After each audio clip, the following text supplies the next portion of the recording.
Now, the results of the European elections gave us some rather unexpected outcomes as the full picture of the world's biggest multicultural vote has been revealed and shows the overall sentiment of the European people. For more on this and other news from around the world, let's turn to our Hong Yoo. So it seems European politics have become even more fragmented. Just walk us through some of the takeaways we are getting from this historic vote. Well, just like you said, Mark, the most prominent takeaway from the election are fragmentation and polarization.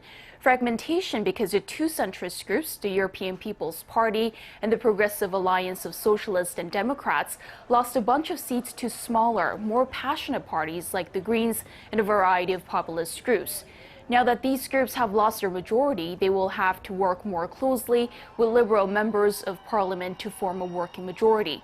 The surge in the Greens' vote was pronounced in Germany, where climate has been a big theme to reduce the country's heavy reliance on coal and other polluting energy sources. And polarization because populist and Eurosceptic parties increased their share of seats to 25%, up from about 20% 5 years ago. Populists did well in major countries where they are in power like Italy, Hungary, and Poland. Asked to comment on the results, the EU Commission spokesperson told a press briefing that populists did not win the election, and instead it was pro-EU forces that won the day. If you are asking me whether the populists win the day, which I think you have in mind, I would say no, that the populists didn't win this election. Contrary to doomsayers' prophecies, it is the pro-EU political forces across the political spectrum that won the day. Those who won the elections are the ones who want to work in and for Europe, not those who want to destroy Europe. The EU had feared that fewer voters would show up as turnout has constantly dropped since the first direct elections in 1979.